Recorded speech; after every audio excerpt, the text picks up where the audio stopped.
17 forms. They had given Marcus Whitfield 17 forms to fill out before they would acknowledge that 10,000 men had died on Vexis Prime. The stylus trembled in his hand, not from fear, not anymore, but from the peculiar weakness that had settled into his muscles after 6 days without proper sleep.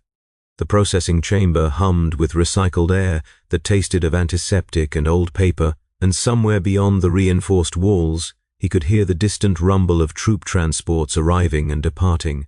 Normal sounds, the sounds of an empire at war, sounds that should have been accompanied by Sergeant Doan's gravel-throated complaints about ration quality, by Corporal Hess's nervous laughter, by the steady rhythm of 10,000 boots marching in approximate unison.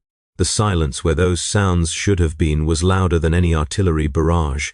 Form Sigma Epsilon 7, Casualty Attestation, Survivor Testimony, Section 1 through 43. The administratum clerk didn't look up from her cogitator terminal. Complete all sections. Incomplete forms will be rejected and you will begin again from Section 1. He stared at the paper. Question 1 asked him to confirm his regiment's designation. Simple enough. The 47th Volstran Rifles. He'd worn that name for 16 years, through 7 campaigns. The 47th had been his family since he was 19 years old. His hand wouldn't move. The 47th Volstran Rifles no longer existed. The name referred to nothing now except a memory, a ghost, a bureaucratic inconvenience that 17 forms were attempting to resolve. He worked through the forms with mechanical precision. Name, rank, service number. Commanding officers listed in order of their deaths: Colonel Rainer Chen, killed by artillery strike on day 1. Major Patricia Sullivan, killed by Xenos assault on day 3. Captain Eric Olsen, killed by... He paused. He didn't know how Captain Olsen had died. One moment the captain had been there, shouting orders across the burning remains of forward position 7, and the next moment he simply wasn't. The forms wanted to know how he had survived. Section 23, subsection 4, describe in detail the circumstances that led to your survival when other unit members did not survive. The honest answer was that he didn't know. The memory existed in fragments his mind refused to reassemble. He remembered the sky turning the color of spoiled meat. He remembered the sound, that sound, a noise like reality itself being torn at the seams. He remembered running. He remembered hiding. He remembered waking up in a crater, alone. Marcus wrote, I was unconscious during the final phase of enemy action. When I regained consciousness, all other unit members were deceased. The first interrogation came on the 3rd day. They called it a debriefing, but Marcus recognized the room, the plain metal table, the single chair bolted to the floor, the observation servitor with its unblinking lens. The commissariat officer was young, his uniform immaculate, his eyes cold. Guardsman Marcus Whitfield, 47th Volstran Rifles. Sole survivor of the Vexis Prime engagement. 10,347 casualties. Total unit loss. He let the statement hang. Do you understand why that presents complications? Marcus understood perfectly. The Imperium did not believe in miracles or luck. When 10,000 men died and 1 survived, the reason was usually cowardice, corruption, or conspiracy. I've detailed the circumstances in the attestation forms, sir. I was unconscious during the final enemy action. Convenient. While your entire regiment was slaughtered, you were napping. I was concussed by an artillery impact, sir. And the enemy? The Xenos forces that supposedly inflicted this catastrophic defeat? Gone, sir. Withdrawn or, I don't know, just gone. The officer leaned forward. You can't explain how 10,000 men died. You can't explain how you survived. You can't explain where the enemy went. He tapped his data slate against the table. Your story has significant gaps. I can only report what I experienced, sir. I was a rifleman. I followed orders. I don't have access to strategic intelligence. And yet you're the only one left to ask. Tell me about the last day, not the official report, what you actually saw. Marcus closed his eyes. The fragments were there waiting, always waiting, the sky changing color, the sound, the things moving in the distance that didn't look like anything he had ever encountered. The Xenos forces were unlike anything in my previous combat experience, he said carefully. They didn't advance or retreat or hold positions. They just were there, suddenly, everywhere at once. The chain of command collapsed within the first hour. I was separated from my squad when the artillery hit. And then I woke up in a crater and everyone was dead. His voice went flat. That's not evasion, sir. That's the truth. Sometimes things happen and there is no reason. The officer's expression didn't change. Chaos. An interesting choice of words, Guardsman. The interrogation continued for 4 more hours. Days blurred together in the holding facility. More interrogations came, sometimes the commissariat officer, sometimes others. The questions began to repeat, circling around the same gaps. How did you survive? What did you see? Why you and not them? On what might have been the second week, they brought in a psyker. She was young, with sanctioned markings burned into her scalp and hollow eyes. They bound her hands and hooded her before bringing her into the room, but Marcus could feel something pressing against his mind, a soft, questioning presence that made his skull itch. Think about the day, the officer said. She will determine if your memories are authentic. Marcus let the fragments rise, the sky, the sound, the crater. He felt the psyker's presence sliding through his mind, like cold water, examining each fragment. The process lasted hours. When it ended, the psyker was shaking, tears streaming down her cheeks. They led her away without explanation. But the questions changed after that. Tell us about the sound, the new interrogator said. He was older, with a face that suggested he had seen things matching anything Marcus had witnessed. Not the official version. What did it sound like? It sounded like tearing, Marcus said slowly, like fabric being ripped apart, except the fabric was everything. The air, the light, the space between things. It came from everywhere at once. It came from inside. He touched his chest. It's still there sometimes, late at night. And the sky? Colors that shouldn't exist. My mind tries to make them into something recognizable. Purple, green, but that's not what they were.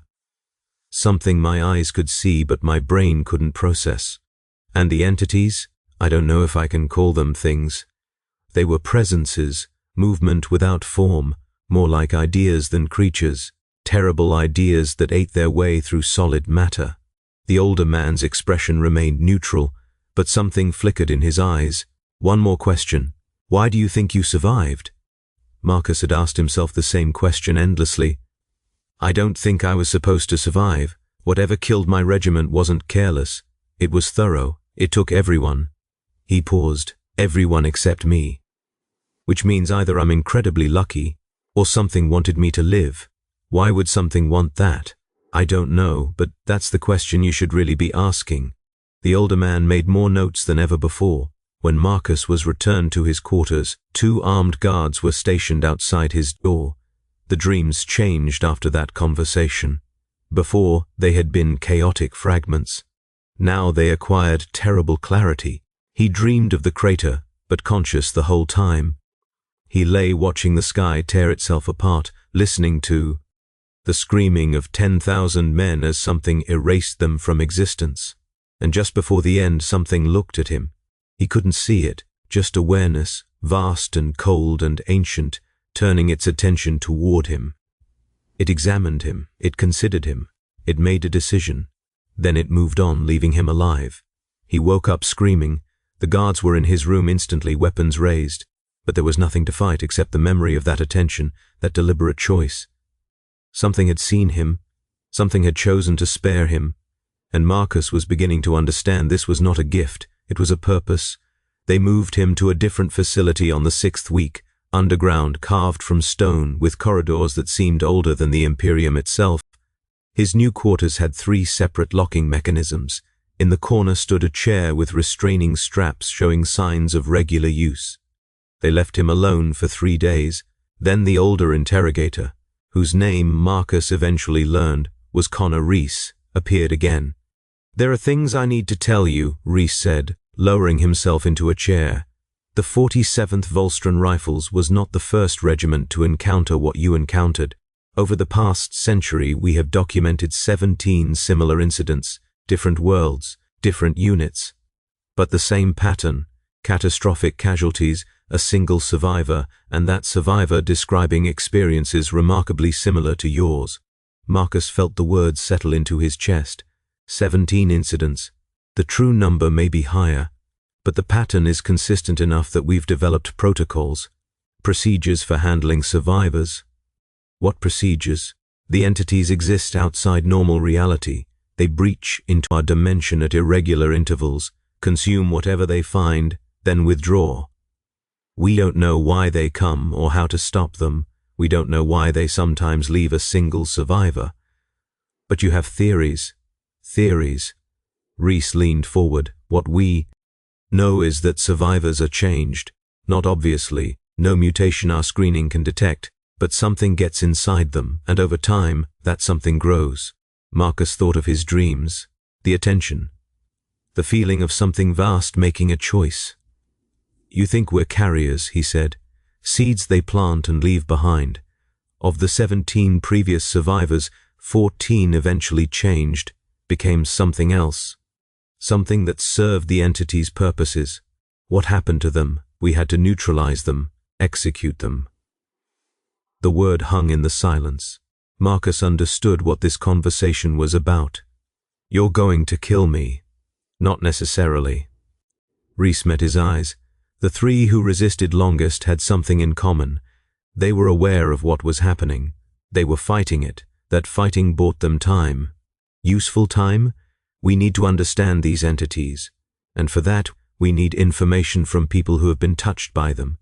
If you're willing to work with us, to let us study that connection, we might learn things that could save millions of lives, and we might keep you alive longer than the others lasted. And if I refuse, then you're simply a contamination risk. Marcus sat in silence for a long time. What happens when I can't fight anymore? When the transformation reaches the point of no return, the protocols activate automatically.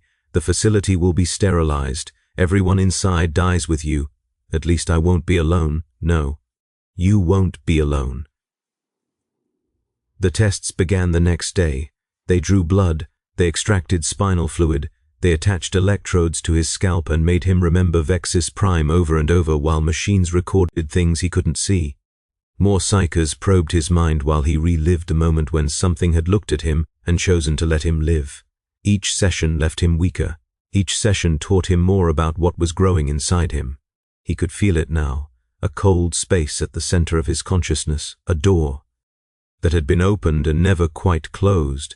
In his dreams it manifested as distant light that was somehow also darkness. It called to him with a voice that had no words. The technicians measured the growth of this presence. They tracked its expansion through his neural tissue.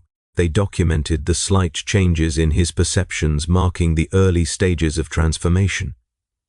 "You're lasting longer than projected," one told him. It sounded like a compliment. It felt like a death sentence. Marcus clung to the things that still felt human. His memories of the regiment, not the death, but the life, the mess hall arguments, Sergeant Doan's war stories, the quiet moments after battle when surviving felt miraculous. He clung to his anger, because he was beginning to understand that the thing inside him fed on despair. When he let the silence drain his will to resist, the cold space grew larger. But when he fought, when he raged against what had been done to his regiment, the expansion slowed. Anger was not enough to save him, but it might buy time. The breakthrough came in his 11th week. During a particularly intense memory session, the cold space in his mind responded differently.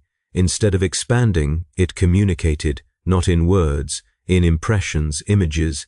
He saw Vexis Prime from impossible perspectives. He saw the moment of the breach, the reality tear, and understood what it actually was: a mouth, a maw, an organ of consumption connecting their dimension to a place of endless hunger. He saw himself in the crater, saw the entities flowing past, through, around him, saw the moment when something stopped, considered, and chose. And he understood why. The entities fed on consciousness, not just life. There was plenty of biomass in the universe. They fed on awareness. on the particular quality of suffering only sentient beings could produce. His regiment had been a feast, but a single mind left alive to remember, to carry the trauma of witnessing, produced something different.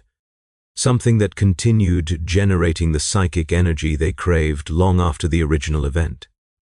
He was not a doorway, he was a farm, a self-renewing source of suffering. And when the transformation completed, he would become a beacon guiding them to new feasts. Marcus came out of the session gasping. The psycho was unconscious, bleeding from her eyes. The technicians were scrambling. But Marcus understood everything now. He asked to speak with Reese alone. "The transformation is accelerating," Reese said immediately. "Whatever happened in there?" "I learned something," Marcus interrupted. "The entities feed on consciousness, on the experience of suffering. Survivors are generators, factories producing the energy they crave, powered by our own trauma." Reese leaned forward.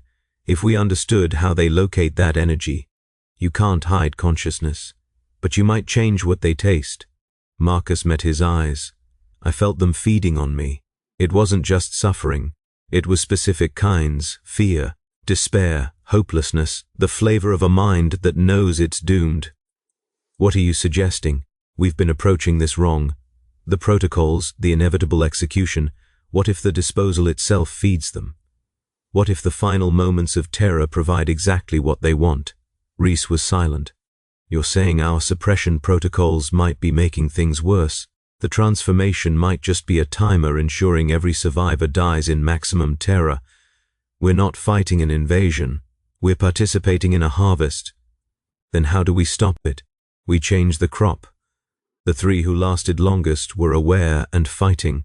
What if their defiance actually changed what they produced, made it less palatable? A poisoned meal.